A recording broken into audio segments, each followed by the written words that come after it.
Ottawa has been invaded by American senators. There's a plethora of them right here.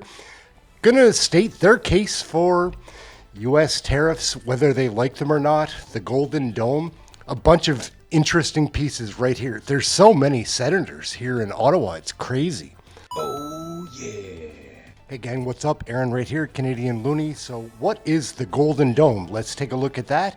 We're going to follow up with some American senators that are discussing the Golden Dome, Canadian-U.S. tariffs, the trade war that's going on.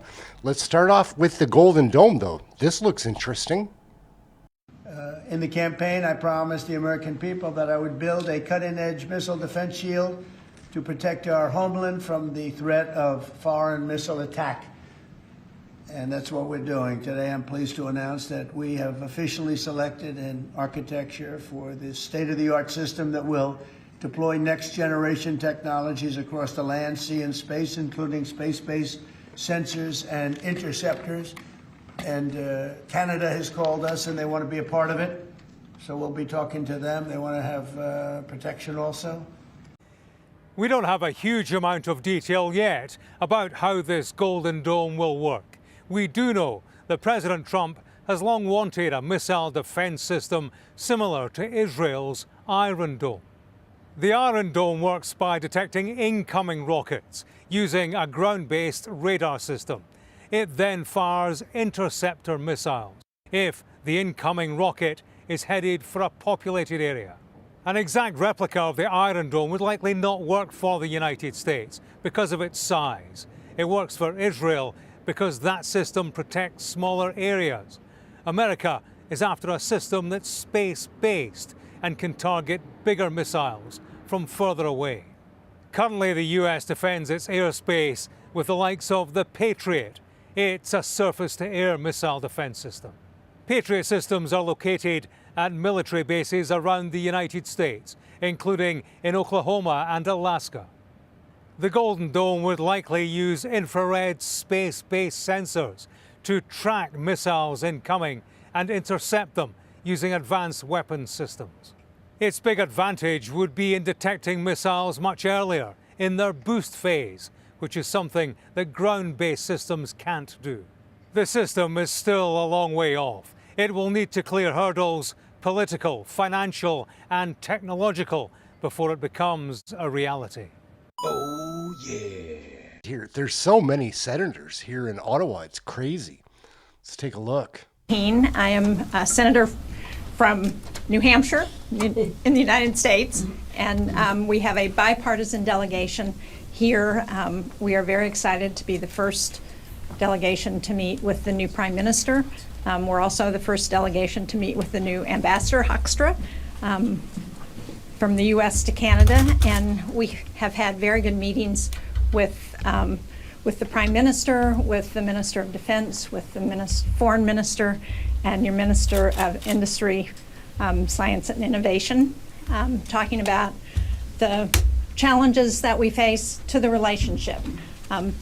4 of us are from countries, states that border Canada, and Senator Kaine has had a long working relationship with Canada, so as he will tell you, a lot of Canadians come to his state of Virginia. Clearly, because of this cross-border relationship, we know how important It gets pretty dorky here, guys. Canada is to our states and how important the United States and the Canadian relationship is to both countries. So we had a good discussion talking about tariffs, talking about ways in which we are cooperating militarily and in the national security space, talking about the importance of the economic relationship that we have, and we hope that this meeting will continue very positive discussions toward ensuring that some of the cracks that have appeared in the relationship in recent months are healed and we move forward together. I'm going to turn it over now to Kevin Cramer, who is my co-lead senator from North Dakota. Thank you, Jean. Thanks to the country of Canada for their great hospitality in Ottawa. It's just been a fantastic time to be here. And I would just, first of all, echo everything that Jean said, and to allow us to get to questions quicker, I would just say I think that for me, the word of the day is encouraged. I'm encouraged by what we've heard today, and I'm encouraged by what we're seeing in terms of moving forward together.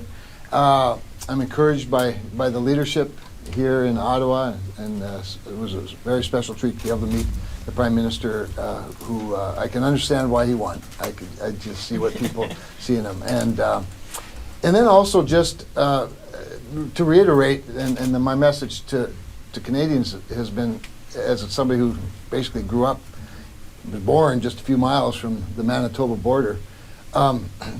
We have a 5,000 mile long border. That's a long border. But our friendship is a lot longer. And there's no way, in my view, that any temporary bump in the road can become a permanent bump in the road.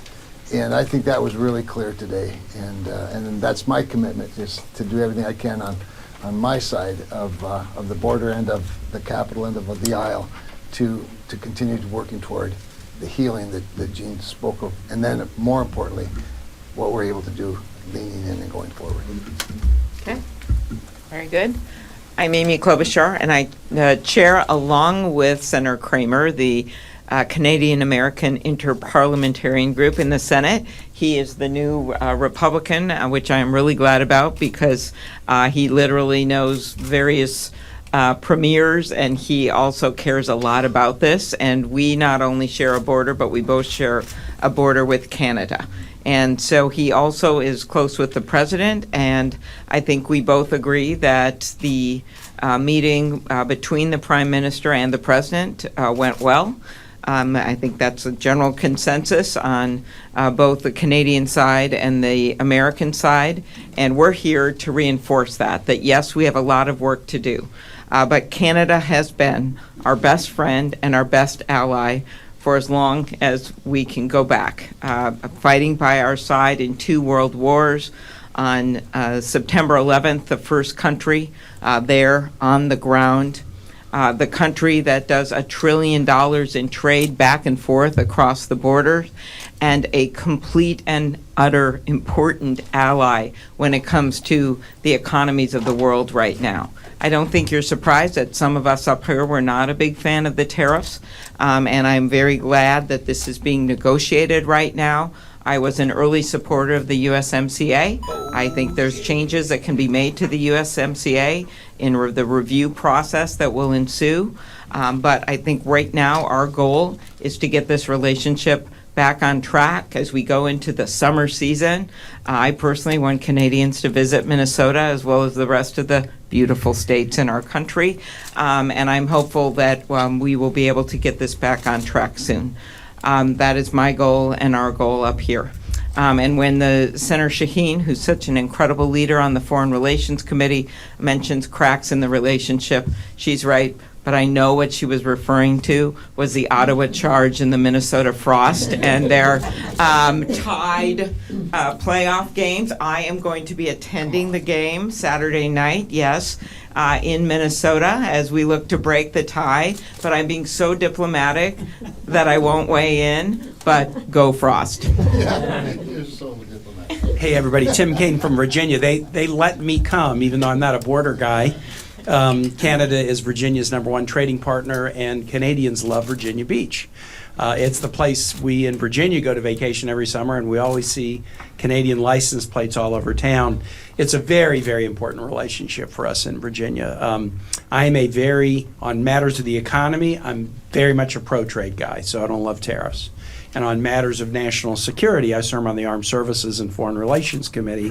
I'm very much a pro-alliance guy. I love alliances, and there hasn't been a better ally than Canada. So we've got this maneuver to work through, 2 new heads of state in President Trump and Prime Minister Carney, but the meetings we had today were wide-ranging. We talked about tariffs. We talked about Golden Dome and national security. We talked about NATO. We talked about Canada's own economic plans going forward, the kinds of industries that they want to advance, the possibilities for joint ventures and joint innovation with the United States. So we've covered a lot of ground. We're going to finish the day with some private sector leaders and hear from them and see what we can do to work together in common. But I feel, I'll go to Kevin's word, I think encouraged would be a good word to summarize it.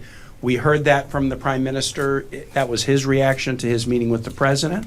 We've heard it from others, and we feel that too as we hear what we think likely path forward is. So it's exciting to come. We also heard just now that this is the first delegation of U.S. senators to visit a prime minister in 5 years. That we shouldn't wait so long. We need to do more of these, and we're really glad we can be part of it. And now, Peter Welsh from Vermont.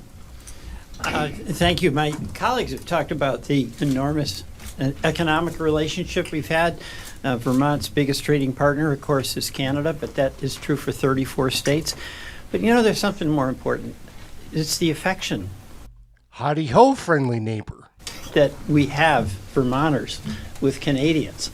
And there's been a lot of heartbreak about the disruption in that, in an enormous aspiration to restore that, because it makes us feel better and richer when we maintain those emotional ties that we've had with Canada. At the end of the day, all of us are here advocating that when, in this time of disruption, we get out on the other side with the notion that we'll be stronger together than by being apart. So we want to restore that. You know, in Vermont, we have a famous library that I invite all of you to visit that is in Derby Line, Vermont.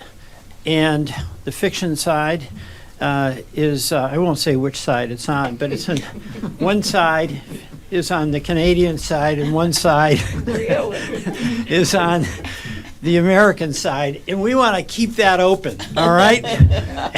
We want to keep that open, but it's really emblematic of just the enormously deep affection that we have in mutual dependence, I would say, in mutual respect that we have, and we want to strengthen, not weaken. Thank you.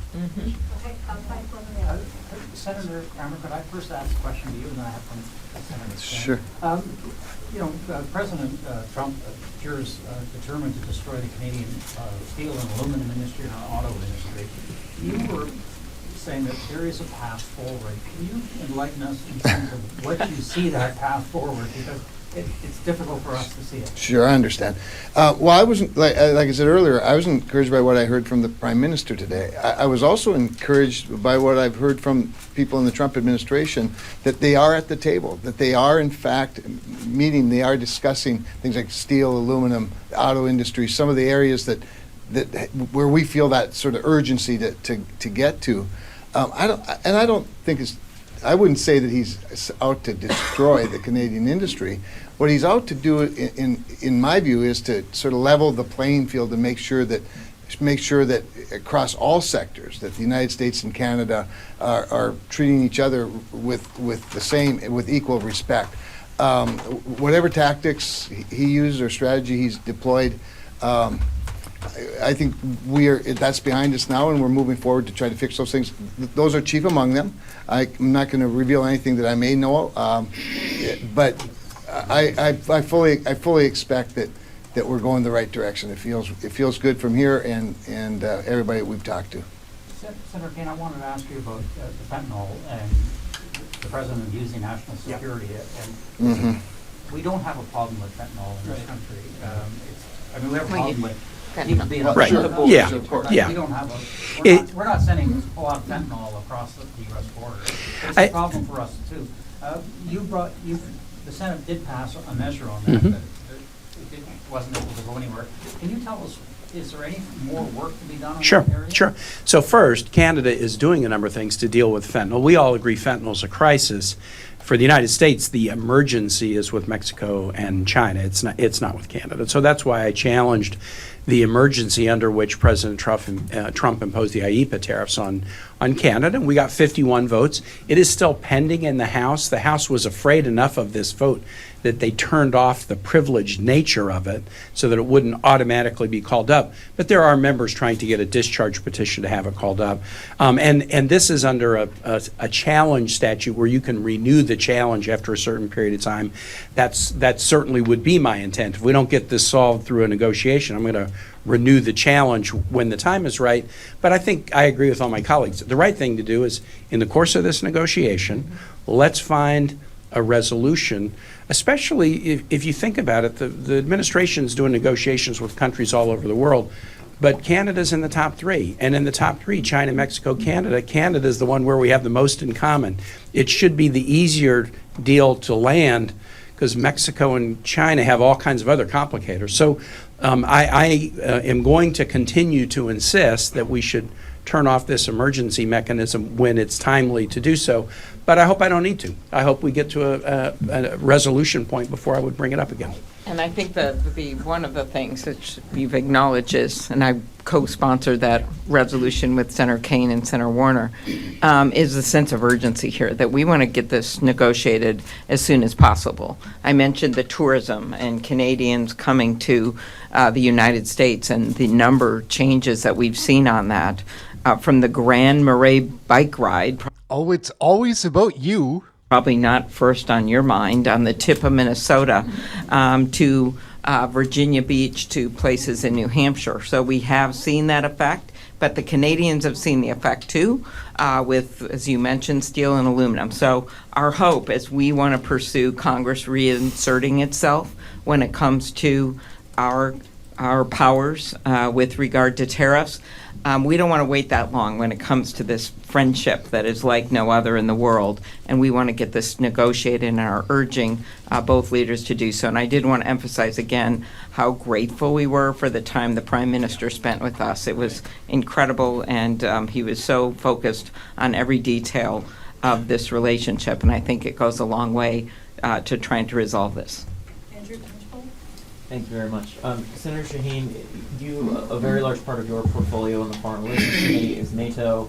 You mentioned that one of the discussion points here throughout this trip has been on defense spending, urging Canada to raise their level of spending on defense in line with other NATO allies. Can you talk about how those conversations went today and also how the Prime Minister received that as well?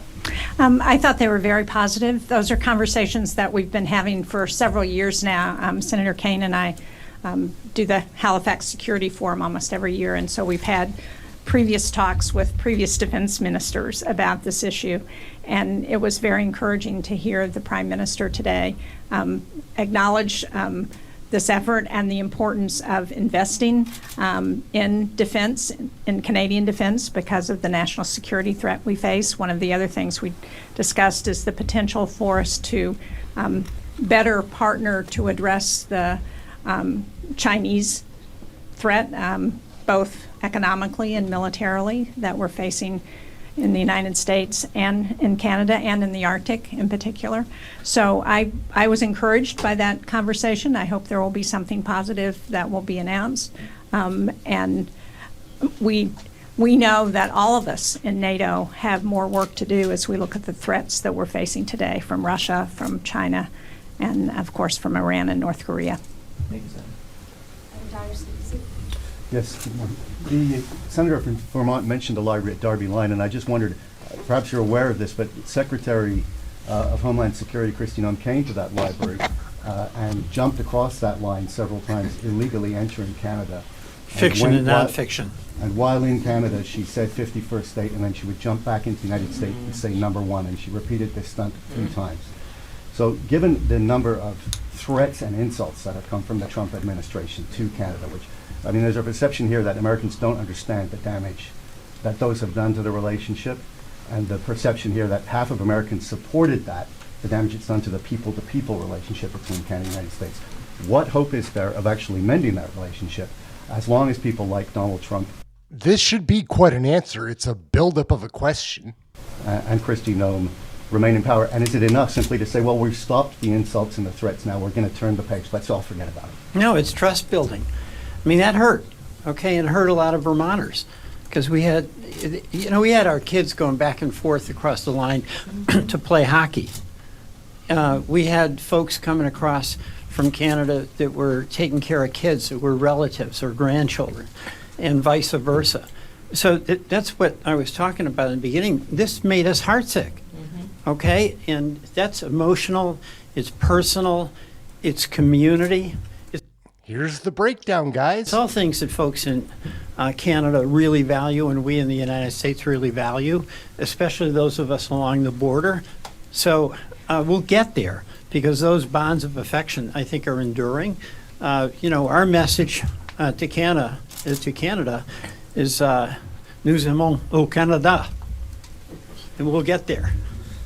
And if I could just follow up on Golden Dome, you know, geography seems to dictate that Canada would have to be involved for the Golden Dome to work, and yet we've already seen Donald Trump hinting that this is going to be another case where the United States protects Canada at its expense, and Canada's going to be a freeloader. What guarantee is there for Canada, if it agrees to participate in Golden Dome, that it won't be portrayed again in that light falsely by President Donald Trump? Well, I was at the announcement in the Oval Office earlier this week when he announced Golden Dome, and he 2 or 3 times referenced Canada's interest in participating in Golden Dome. It's geographically, to your point, obvious that one way or the other, we want to prevent, you know, incoming missiles from, you know, getting over the Arctic, and so clearly, it's in our best interest to participate, but it's also in Canada's best interest. And I think Donald Trump's overtures the other day, I think he was saying it for a reason, and he said it repeatedly for a reason. And I frankly found his statements in the Oval the other day to be encouraging as far as Canada, and in several respects. One, to the question about NATO and Canada's contribution to its own defense. This isn't a new topic of concern for Americans. In the previous administration here, I had some pretty tough conversations with Prime Minister Trudeau, and are very encouraged by what's happening now. So I think Golden Dome presents one of the better opportunities actually to begin the healing, because I think it's more than a symbol. It's tangible, and I think there's a lot of opportunity for both countries to work together on Golden Dome. Okay, we're going to do 3 quick ones. Robert, we're going to go to Jeremy, and finally to Joel Dini with press. Senator Kramer, coming from your meetings today, what do you hope to take back to Washington, specifically the White House and to the President, to help possibly reframe his understanding of this relationship, and to all you guys have spoken about the connection and the bonds between the United States and Canada? Do you think that he is starting to reframe his understanding from his previous comments, and what will you bring back from your meetings today to? Yeah, it's a great question, because I think the first thing I would emphasize, besides the national security, what seemed to be going the right direction with national security spending here by the new administration, or their intent, would be a common adversary oftentimes unites people, right? Spit it out. And for the moment, the United States has become an adversary to the Canadian people because of the offense that so many have felt. At the same time, the real adversary for the United States and Canada, that our number one adversary, is China. And that, in fact, therein lies what I believe to be one of the greatest opportunities to heal this relationship, because we can unite around that common adversary with our integrated supply chains and some of the unique qualities of each country, where we don't have as much potash as you all do. We don't have the critical minerals that Canada does. We have some things that Canada does not have. And I think as we move forward, I think what I would stress with the President would be, let's keep our eye on the common adversary and how much stronger we can be. In fact, in the case of Canada and the United States, I believe 1 + 1 equals a lot more than 2. On tariffs, Senator Klobuchar and I think Senator King, you both touched on not being a fan of it. I think that's something Canadians can agree with as well. What's the message you take back to the administration on how to get a deal done and how to make progress on tariffs? Well, I think what Senator Kramer was just mentioning, these two countries are just inextricably tied in our supply chains, in the commerce that goes back and forth, in the hockey games. It just doesn't end. And I think that when you look... I'm pretty tired of the hockey metaphor. Like, hockey and politics aren't the same thing. Look at that, and you look at China and Russia and some of these other countries, we want to actually expand our trade arrangements. And when we look to the future and we see technology and AI, and if harnessed and done the right way, the potential for both of our countries with that, if we look at the future for energy and what we need to do, these are areas where we could actually become more powerful if we're smart about it. So that's what I actually find this moment where we have these two countries that have been ahead of the game when it comes to science and technology and moving forward and combining that with resources, and we need to combine those resources. That was the whole idea of the USMCA.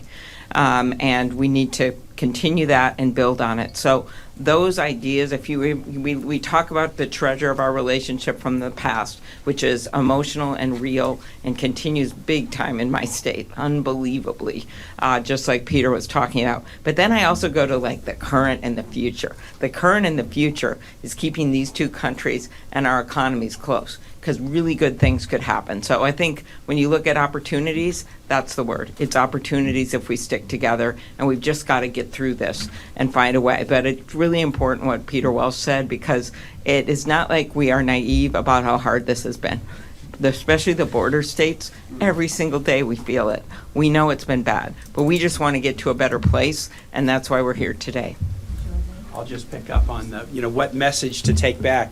I've long been an opponent of tariffs, but President Trump, even before being president, has long been a fan of them, even before he was president. He just said earlier that he wasn't a fan of tariffs. Now he's a fan of tariffs. Like, confusing, right? In term one. So I don't think I'm going to convince him to change his, view on economic policy. But what might convince him is market conditions, the stock market, chaos, consumer confidence. What might convince him is Republicans beginning to join Democrats and voting on tariff resolutions. And then we're living in contentious times, guys. This is so screwed up. But what might convince him also is what Amy said, is the upside opportunities. I mean, we're seeing now why this was put on Cpac, right? Like, my goodness. The globalization is hard to avoid. Huge upside opportunities. In defense, for example, we met with Minister Jolie, and we said, if you wave a magic wand and all tariffs are gone, like, what are the critical sectors? AI, defense, energy. So defense is one of the three critical sectors. There's so much we can do together. So if the market and other evidence will continue to show whether tariffs is a good or bad economic strategy, but maybe we can make plain the upside opportunities if we get past this moment, and that may be the thing that will ultimately find us to a great finish to this. Yeah, also, as you came here with a goal in mind, I'm assuming, is this the goal to sort of reset the relationship on a better basis? And will you bring that message to your colleagues in Congress, where there may be some influence that could be made about the future of that relationship? Our goal in coming was because we all appreciate how important this relationship is. We've seen it in our states, we've seen it in the United States, and ultimately it's the Prime Minister and the President who will decide to reset the relationship. But what we can do is take back what we've heard here, the positive messages that we've heard, and I think sharing that with our colleagues in the Senate and in the House will be very important. If I could, I would just add a little bit, to go back to sort of where we began. We're the first U.S. delegation to meet with the Prime Minister in 5 years. That's on us. We haven't had a hockey metaphor in almost 2 minutes. Is there one coming up? But it wasn't like he was a real easy Prime Minister to want to meet with, quite honestly. I'd never had a good conversation with him. I did. Yeah, I'm sure, it depends on what the purpose of your meeting is. But it's a... He's trashing Trudeau right here. New day. Donald Trump was a transformational president. You have here a transformational Prime Minister. I don't agree with that part. Well, transformation into deeper, dark waters. Two business guys. They know business. They know economics. They know how to work a deal. And they had an encouraging first meeting. We want to come and continue that momentum. And more than anything, we want to say to our Canadian friends, we still love you as much as we ever have. Go to the lakes of Minnesota. Come to North Dakota's big shopping centers. And this is off. I was tourism director in the early '90s, and easily the biggest economic factor in North Dakota's economy every year was the exchange rate. It depends on whether 1 million people came or 1.5 million people came to the States. So it is personal, it is economical, but again, there's every reason in the world to be encouraged. So that's the main goal was just to get to reestablish, if you will, the friendly relationship, and I think we've certainly done that. We hope.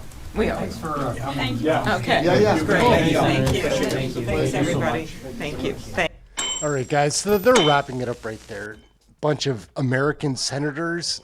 They're saying it's a non-partisan group. I don't know about any of this. The Golden Dome, Donald Trump's tariffs, Canada-U.S. relations. What do you think? Leave it in the comments.